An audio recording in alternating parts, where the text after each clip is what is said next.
بسم الله الرحمن الرحيم إن الحمد لله نحمده ونستعينه ونستغفره ونعوذ بالله من شرور أنفسنا وسيئات أعمالنا من يهديه الله فلا مضل له ومن يضلل فلا هادي له أشهد أن لا إله إلا الله وحده لا شريك له وأشهد أن محمدا عبده ورسوله بعد.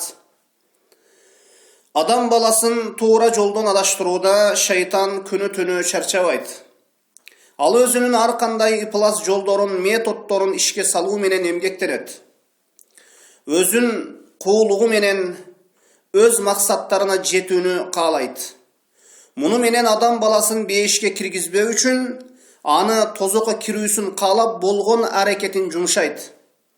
Адам баласынын атасы Адам алейхиссалам аялы Хаваны бейиштен чыгуусуна, жерге түшүүсүнө себеп болгондой, адам баласын да кире турган бейиш жолунда ага жолтоо болот. Ал адам баласын бейиштен алыстатуу үчүн ар кандай ыплас жолдорду издейт. Шайтан адам баласын бейиштен алыстатуу үчүн эң биринчи болуп адам баласын ширкке буйрат.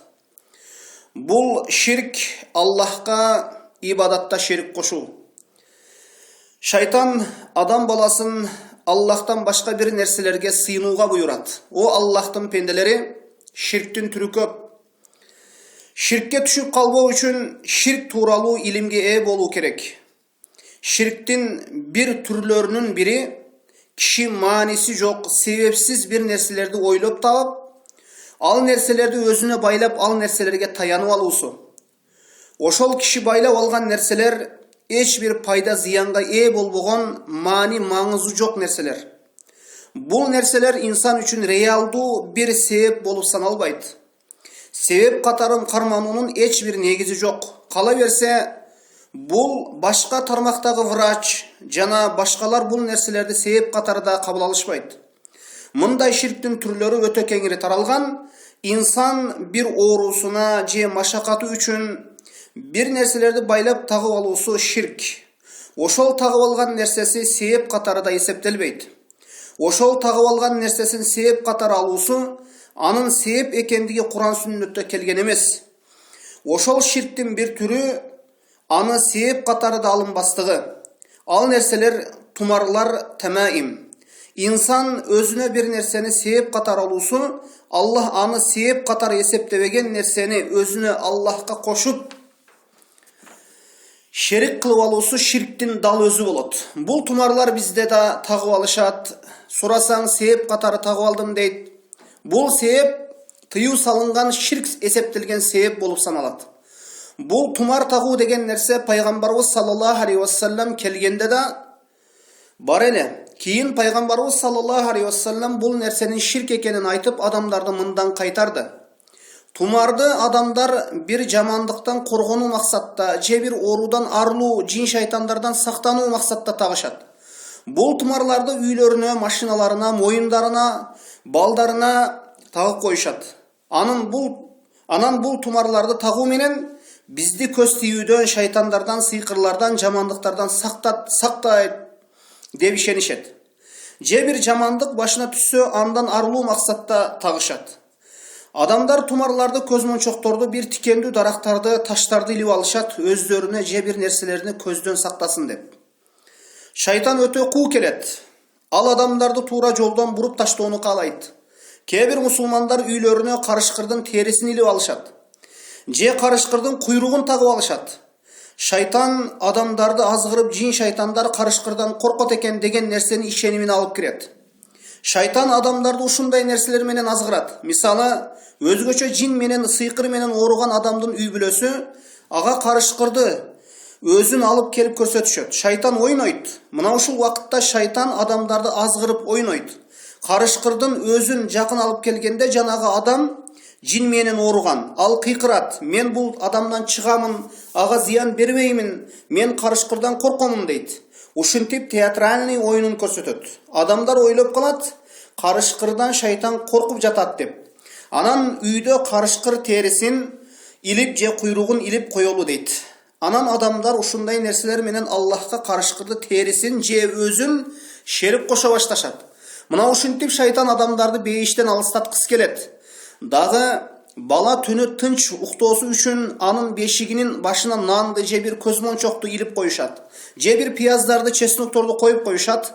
Калемпирди, ачуу нерселерди коюшат. Калемпирди тизип эшиктердин босогосун башына илишет. Шайтан ачуу нерселерден коркот экен деген максат менен. О адам балдары, биздин атабыз Адам алейхиссалам пайгамбар, аны менен Аллах сүйлөшкөн адам баласынын атасы Адам алейхиссаламды жолдон уруп бейиштен түшүрдү жер бетине. Шайтан иблис канчалаган акылдуу адамдарды жолдон урган. Акылы бар адам айтат да, кантип эле шайтан биз жеген пияздан, честоктон корксун, анан кантип эле карышкырдын терисинен корксун, кантип эле жиндер ушундай нерселерден корксун деп акылы бар инсан ойлонот. Сулайман пайгамбардын заманында Ифрит деген жин, ал айткан Сулайман пайгамбарга Саба падышасынын тактысын миңдеген километр болгон алыстыктан ошол Йеменден Шамга бир заматта алып келип коюусун уадасын берген. قال عفريت من الجن أنا آتيك به قبل أن تقوم من مقامك وإني عليه لقوي أمين. Мен аны сен ушул мажлисиңден турганга чейин алып келе аламын, жана ушуга кудуреттүүмүн деди. Анда мына ушундай күч кудурети болду. Эми ушул жиндер келип ушул чесноктон коркобу, карышкырдын куйругунан же терисинен коркобу? Акылдуу адам жиндер бул нерселерден коркпоосун билет. Бирок шайтан адамдарга ширкти кооздоп көрсөтөт. Пайгамбарыбыз саллаллаху алейхи вассалам ушул тумарлар тууралуу эмне деп айткан? Мен тааллака тамиматан факада ашрак. Ким тумар тагып алса, чындыгында Аллахка ширк кошту. Пайгамбарыбыз саллаллаху алейхи вассалам тумарды ширк деп атады. Пайгамбарыбыз саллаллаху алейхи вассалам бир жерге элчи жиберген болсо, ошол элчиси барып адамдарды ширктен кайтарган. Адамдар төөлөрүнө тумар сыяктуу бир нерселерди, жиптерди, түйүнчөктөрдү илип алышат болчу. Имам Али радыйаллаху анху алар көбүнчө төөлөрүнө бул нерселерди көздөн сактоосу үчүн тагып коюшат болчу дейт. Ошол элчиге буйрган барып төөлөрдүн мойнундагы тагылган тумарларды, түйүнчөктөрдү кесип сал деген. Пайгамбарыбыз саллаллаху алейхи вассаламдын бир хадиси бар. Өмүр бою ушул хадисти кармануубуз керек. Мен тааллака шейен укила илей. Ким бир нерсеге байланып алган болсо, ошол нерсесине таштап коюлат. Аллах аны таштап салат. Аны кандайдыр бир жыгачка, бир чүпүрөккө байлап коет. Ал чеснокко, бир калемпир, ачуу калемпирге байланып, таянып жашай берет. Шайтан адамдарды ушинтип алдайт. Шарияттагы коргоно турган дуалардан алыстатат. Чыныгы жакшылыктан алыстатып буруп салат. Аллах Таала бир нерседен тыйган болсо, кайтарган болсо, уруксат берилген нерсенин эшигин ачат. Биз көз тийүүдөн, жин шайтандардан, көз ачыктардан коргонуубуз үчүн бизге Аллах кандай коргонуу методдорун көрсөткөн. Ушундай дуалар бар, анын алдында жин шайтандар туруштук бере албайт. Аллахтын ысмын чыныгы жүрөктөн айтса, пенде үчүн бул коргонуу сактануу болот. Кээ бир адамдар мага шайтандар кол салат, көз тиет десе, ага айтабыз, сен Аллахты зикир кыласыңбы? Ушул Аллахтын ысмын айтып коргоносуңбу? Пайгамбарыбыз саллаллаху алейхи вассалам айтып кеткен, үйрөтүп кеткен дуаларды айтасыңбы? Үйрөнөсүңбү? Окуйсуңбу? Биринчи сахнада турган дуа аятал курси. Хадисте келген уйкунун алдынан аятал курсини окуп жатса, шайтан таң атканга чейин ошол адамга жакындабайт. Анын жанында коргоочу болот Аллах тарабынан. Таң атканга чейин бир да шайтан жакындабайт. Уйкудан алдын пияз, тумар, калемпир, бычак койбой, нан койбой аятал курсини окуп жат. Убай бин Каабтын хадиси, анын курмасы күн сайын азая берген, күн сайын азаят. Анан бир күнү ким алып жаткандыгын аңдыйт. Анан кокусунан бир айван сыяктуу махлукту, бир жаш балага окшошун көрүп калды. Ассаламу алейкум деп айтты. Сахабанын кайраттуулугун караң, коркпогонун караң, ал жанагы махлук ва алейкум ассалам деп айтты. Убай бин Кааб айтты, сен жинби же адамсыңбы деп айтты. Бул сахабанын кайратын караң, көбүнчө адамдар коркот. Сен жинсиңби же адамсыңбы деп айтты. Колуңду бер деп айтты. Коркпогонун караң, колун караса иттин таманына окшош экен. Колуңдагы жүндөр иттин жүнүнө окшош экен. Силер ушундай жаратылгансыңарбы деп айтты. Алардын арасында жанагы махлук айтты, алардын арасында менден күчтүүсү жок деп айтты. Сен эмне үчүн келип жатасың деп сураганда ал айтты, биз уктук, сен берешен адам экенсиң, садака бергенди жакшы көрөт экенсиң, сенин тамак ашыңдан өзүбүздүн үлүштү алганы келдик деп жооп берди. Ошондо силерден кутулуу үчүн эмне кылуум керек деп айтты Убай бин Кааб радыйаллаху анху. Анда ал айткан жин жооп берди. Бул Курандагы Бакара сүрөсүнүн аяты. Аятал Курси ким оқыса кечинде ал таң атқанға чейин коргоого алынат. Туугандар, биз ушул Аятал Курсини кечинде окуганга күчү жетпейби? Эртеси таң аткандан кийин пайгамбарыбыз саллаллаху алейхи вассаламды алдына акелип, түндө болгон окуяны айтып берди. Пайгамбарыбыз саллаллаху алейхи вассалам айтты: "Садакал хабис", ошол ыплас туура айтыптыр деп айтты. Кул а'узу би раббил фалак, кул а'узу би раббин нас. Фалак, нас сүрөлөрүн окугула. Пайгамбарыбыз саллаллаху алейхи вассаламды сыйкырлап коюшканда ушул эки сүрө менен чечилген. Пайгамбарыбыз саллаллаху алейхи вассалам бир сахабага "Кул хуаллаху ахад вал мау'изатайнди" оку деди. Кечинде жана таң атканда оку деп айтты. 3 жолунан оку деп окуп кой деп айтты. Такфике мин кулли шей, алар сени бардык нерсенин жамандыгынан сактайт. Ихлас сүрөсү, Фалак, Нас сүрөлөрүн.